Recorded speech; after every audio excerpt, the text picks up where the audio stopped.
سورہ آل عمران میں کہہ دیا زُيِّنَ لِلنَّاسِ حُبُّ الشَّهَوَاتِ مِنَ النِّسَاءِ وَالْبَنِينَ وَالْقَنَاطِيرِ الْمُقَنطَرَةِ مِنَ الذَّهَبِ وَالْفِضَّةِ وَالْخَيْلِ الْمُسَوَّمَةِ وَالْأَنْعَامِ وَالْحَرْثِ ذَلِكَ مَتَاعُ الْحَيَاةِ الدُّنْيَا۔ وہاں کہہ دیا لوگوں کے لیے کیا چیز خوبصورت ہے کہ جو اپنی خواہشیں پوری کریں، اپنی شہوت پوری کریں عورتوں سے، والبنین، اور اس کے بعد اولاد کی خواہش، والقناطیر المقنطرہ یعنی ڈھیر بنے ہوں کیا نام ہے سونے کے اور چاندی کے، من الذهب والفضہ، والخیل المسومہ اور گھوڑے ہوں جو برانڈڈ ہارسز جیسے سواری ہو، جیسے فراری ہو یا مسٹینگ ہو یا مرسیڈیز ہو یا کچھ ہو، والانعام والحرث، والخیل المسومہ والانعام والحرث، انعام کہتے ہیں گائے بکری کو، اور حرث کہتے ہیں کھیتی کو۔ اس سے مراد کیا ہے؟ انویسٹمنٹس، کہ آپ کے ایسٹس ہوں، آپ کی بلڈنگز ہوں، آپ کی چیز جس چیز سے آپ کے پیسے بنتے ہیں، ٹیکنالوجی ہو، آپ کے پاس اکوپمنٹ ہو، آفیسز ہوں، اور آپ کی انویسٹمنٹس ہو جو بڑھتی رہیں، الحرث وہ انویسٹمنٹس جو بڑھتی رہیں، یہی چیزیں ہیں جن کو لوگوں کو دنیا کا شوق ہے۔ یہاں پر اللہ تعالیٰ یہ کہہ سکتے تھے ربنا آتنا فی الدنیا البنین، الشہوات من النساء، القناطیر المقنطرہ من الذهب والفضة، ربنا آتنا الخیل المسومہ والانعام والحرث، یا اللہ تعالیٰ ہمیں اس دنیا میں اچھی سواری بھی دے دے، اچھی اولاد بھی دے دے، سب کچھ دے دے۔ یہ ساری چیزیں اسپیل آؤٹ کر دوں میں، بلکہ میں آپ کو تفسیر سے بھی کچھ پڑھ کے بتاتا ہوں۔ امام الالوسی کی تفسیر ہے یہ روح المعانی، اس میں انہوں نے ذکر کیا کہ جو پہلے لوگوں نے اس آیت کو سنا تو ان کے ذہن میں کیا کیا چیزیں آئیں کہ اس سے کیا معنی ہو سکتا ہے ربنا آتینا فی الدنیا حسنہ۔ تو اس بات کا ذکر کہتے ہیں الاکثار، یعنی اس سے ہمیں جو کچھ ملے وہ بہت زیادہ ملے، اور پھر کہتے ہیں کثرت الاولاد، بہت ساری اولاد ہو ہماری، والاموال والزواج یعنی شادیاں ہو جائیں یعنی وہ لمبی لسٹ بنائی انہوں نے کہ کیا کیا چیزیں ہیں جو حسنہ کے اندر آ سکتی ہیں۔ لیکن پھر علماء نے ایک مزید چیز کا اضافہ کیا جو یہاں پہ ہمیں بہت اہم ہے سمجھنے کو، وہ کیا ہے؟ حسنہ۔ مجھے نہیں معلوم کہ یہ جاب میرے لیے حسنہ ہے کہ نہیں، کیونکہ مجھے نہیں معلوم اس جاب کی وجہ سے شاید پیسے تو آ جائیں لیکن ساتھ میں غرور بھی آ جائے، میرا کیریکٹر خراب ہو جائے، شاید میرے اس جاب پہ ایسے دوست بنے جن کی وجہ سے میں غلط عادتوں میں پڑ جاؤں، یہ بھی ہو سکتا ہے۔ شاید یہ بھی ہو سکتا ہے کہ اس جاب کی وجہ سے جو اچھی چیزیں میرے راستے میں آنے والی تھی وہ رک گئیں، پیسے تو آ گئے لیکن اور نعمتیں ہٹ گئیں میرے راستے سے۔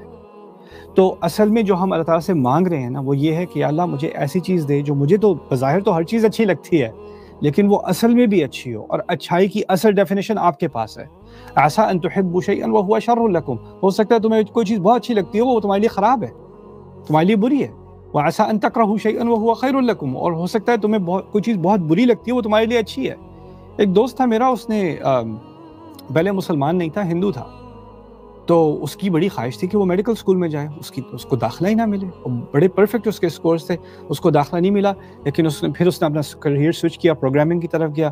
جب جس یونیورسٹی میں گیا وہاں اس کو کچھ مسلمان دوست ملے، ان کی وجہ سے وہ مسلمان ہوا، آگے جا کے اس کے بچے حافظ قرآن بنے، یعنی وہ اس کی فیملی اور اس کی نسل کا مستقبل بدل گیا صرف اس لیے، اور وہ بہت ڈپریشن میں تھا کہ اس کو وہ جو چیز چاہیے تھی اس کو نہیں ملی۔ ہم جو دعا مانگ رہے ہیں نا اللہ تعالیٰ سے وہ یہ نہیں ہے کہ ہماری خواہشوں کے مطابق اللہ ہمیں دے، لیکن اللہ ہمیں وہ چیزیں دے جو واقعی میں ہمارے لیے اچھی ہیں، اور پھر اس میں ایک مزید چیز آپ اس کو الگ نہ سمجھیں کہ جو کہا ہے نا ربنا آتینا فی الدنیا حسنہ وفی الآخرۃ حسنہ، یعنی دنیا میں بھی اچھا دے اور پھر آخرت میں بھی اچھا دے، کہ یہ دو الگ الگ چیزیں نہیں، یہ دونوں چیزیں ایک ساتھ جڑی ہوئی ہیں۔ یعنی جو چیز میرے لیے دنیا میں اچھی واقعی اچھی ہے وہ میرے لیے اچھی ہو ہی نہیں سکتی سوائے اس کے کہ وہ میری آخرت کے لیے بھی اچھی ہے۔ یعنی مجھے جاب بھی ایسی ملے یا اللہ کہ جس سے میری دنیا میں بھی میرا رزق کا اہتمام ہو جائے، میں روزی کما سکوں، لیکن اس جاب میں حلال روزی کماتے کماتے میری آخرت بھی بنتی رہے، اس سے میری آپ کی عبادت میں کوئی خلل نہ آئے، اس کی وجہ سے میرے لیے آپ کی خدمت کے اور دروازے کھلتے رہیں۔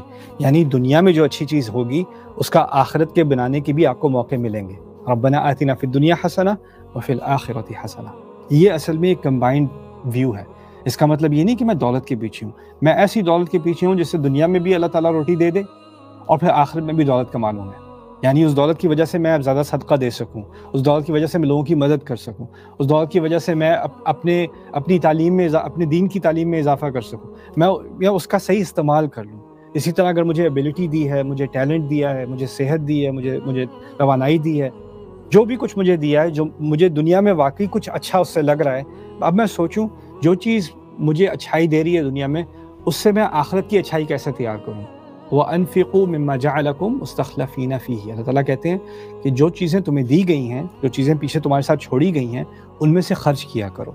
یہاں ہم اللہ تعالیٰ سے دعا مانگ رہے ہیں کہ ہمیں دنیا میں اچھی چیزیں دے، واقعی دے، اور وہ ایسی چیزیں دے کہ ہماری ذہنیت رہے کہ اس اچھائی کے ذریعے سے ہم اپنی آخرت کی تیاری کر رہے ہیں۔ وَفِي الْآخِرَةِ حَسَنَةٌ وَقِنَا عَذَابَ النَّارِ، اور ہمیں آگ کے عذاب سے بچا لے۔ یعنی اگر ہم واقعی دنیا کو اس طرح استعمال کریں گے کہ اس سے آخرت بن رہی ہے تو پھر تو آگ سے بچیں گے نا، ایک لاجیکل کنکلوژن ہے۔ پچھلی دعا میں کیا تھا؟ یا اللہ دنیا سنوار دے، بس دنیا کے مسئلے حل کر دے، ربنا آتنا فی الدنیا حسنہ۔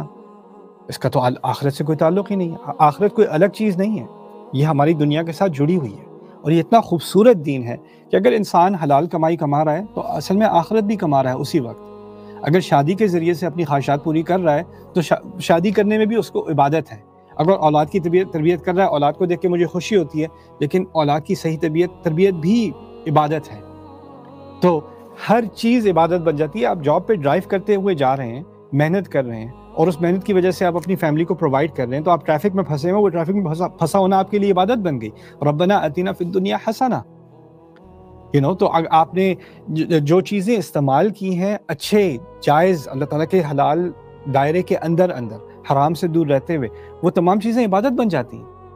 البسمۃ فی وجہ اخیک صدقہ، رسول صلی اللہ علیہ وسلم کیوں کہتے ہیں کہ اگر آپ کسی کو اپنے بھائی کو دیکھیں اور مسکرائیں تو وہ بھی صدقہ ہے۔ یہ کیسا صدقہ ہے؟ اس میں نے کیا خرچ کیا ہے؟ لیکن آپ کسی کو دوست سے مل کے آپ کو خوشی ہوتی ہے، لیکن آپ اچھائی اور خوشی پھیلا رہے ہیں، وہ بھی دنیا میں حسنہ اور آخرت میں بھی حسنہ۔ کتنا پیارا دین ہے ہمارا۔ یہ کانسیپٹ اور مذہبوں میں ہے کہ ہمیں کچھ دنیا میں سیکریفائس کرنا پڑے گا، بہت بڑی قربانی دینی پڑے گی، اپنے آپ کو اداسی میں ڈالنا پڑے گا، مشکلوں میں ڈالنا پڑے گا، پھر جا کے کہیں اللہ خوش ہوگا۔ نہیں، آپ حج کے موقع پر آ کر کہہ رہے ہیں، اللہ تعالیٰ سے کہہ رہے ہیں ربنا آتنا فی الدنیا حسنہ وفی الآخرۃ حسنہ وقنا عذاب النار۔ بڑا پیارا فلسفہ ہے ہمارے دین کا۔ آپ یہ بھی سمجھیں کہ حج سے زیادہ دنیا سے الگ ہونے والا کوئی ایکسرسائز ہے ہی نہیں۔ آپ اتنا پیسہ خرچ کر رہے ہو، آپ ایسی جگہ پر جا رہے ہو جس کا موسم دنیا میں سب سے خراب موسموں میں شمار ہو، اس کا کلائمیٹ اتنا خراب ہے، وہاں پر آپ نے اپنے آپ کو اتنی مشکلوں میں ڈالنا ہے، اپنے آپ کو اتنے رسک میں ڈالنا ہے، رائٹ؟ اور دنیا کی تمام آرائشیں آپ پیچھے چھوڑ گئے ہو، اور وہاں جا کر اللہ تعالیٰ نے کیا کہا؟ لیس علیکم جناح ان تبتغوا فضلا من ربکم، اگر وہاں جا کر تم نے کچھ بزنس بھی کرنا ہے، کچھ چیزیں تجارت بھی کرنی ہے تو اس میں کوئی حرج نہیں ہے۔ یعنی اللہ تعالیٰ نے اتنی ایک عظیم ایکسرسائز ہے جس کا تعلق دنیا کو چھوڑنے سے ہے، اس میں بھی کہا اس میں بھی اگر دنیا کا کچھ فائدہ کرنا چاہتے ہو صحیح نیت کے ساتھ تو اس میں کوئی حرج نہیں ہے۔ وہاں جا کر تو مجھے تو یہ خیال آئے کہ اگر ہم طواف کر رہے ہیں اپنے احرام میں، اپنے کفن میں طواف کر رہے ہیں، وہاں جا کے ہمیں کہنا چاہیے ربنا آتنا فی الآخرۃ حسنہ، ہماری آخرت سنوار دے، بس باقی کچھ نہیں چاہیے مجھے۔ نہیں، میرے رب نے مجھے مانگو ربنا آتنا فی الدنیا حسنہ وفی الآخرۃ حسنہ وقنا عذاب النار۔ یہ بیلنس ہے دین اور دنیا کا ہمارے دین میں، یہ اللہ تعالیٰ کی ہدایت میں، اور اس بیلنس کو ہمیں کبھی بھی نہیں بھولنا چاہیے۔ نہ ہمیں پوری طرح دنیا والا بن جانا ہے، نہ ہمیں صرف آخرت کی فکر کرنی ہے اور دنیا کو بھلا دینا ہے۔ ہمارے نبی صلی اللہ علیہ وسلم نے فرمایا ہے وَإِنَّ لِجَسَدِكَ عَلَيْكَ حَقًّا، یہاں تک کہ تمہارے جسم پر بھی تمہارا حق ہے۔ وَلَا تَنْسَ نَصِيبَكَ مِنَ الدُّنْيَا، قرآن میں آ گیا کہ تمہارا دنیا میں سے اپنا حصہ مت بھولا کرو، دنیا میں بھی تمہارا حصہ ہے۔ وَأَحْسِن كَمَا أَحْسَنَ اللَّهُ إِلَيْكَ، اور بہترین کرو جیسے اللہ تعالیٰ نے تمہارے ساتھ بہترین کیا ہے۔ اللہ تعالیٰ نے ہمیں دنیا میں سزا کے طور پہ نہیں ڈالا، کہا ہے هُوَ الَّذِي خَلَقَ لَكُم مَّا فِي الْأَرْضِ جَمِيعًا، تمہارے لیے ہی بنایا ہے جو کچھ بنایا ہے زمین میں پورا جمیعاً۔ یعنی ہم دنیا والے نہیں ہیں اور صرف آخرت والے نہیں ہیں، ہم ایسے دنیا والے ہیں کہ اپنی دنیا کے ذریعے ہم آخرت کو بناتے ہیں۔ اس لیے تعالیٰ نے فرمایا وَالَّذِي جَعَلَكُم فِي الْأَرْضِ وَاسْتَعْمَرَكُم فِيهَا، اس نے تمہیں دنیا میں ڈالا اور تمہیں دنیا میں تعمیر کرنے کی، ڈیولپمنٹ بنانے کی خواہش کی تم سے، کہ تم سے توقع ہے کہ تم دنیا کو بہتر سے بہتر بناؤ گے۔ یہ تو قرآن نے کہہ دیا۔ تو یہ ایک عظیم دعا ہے، ربنا آتنا فی الدنیا حسنہ وفی الآخرۃ حسنہ وقنا عذاب النار۔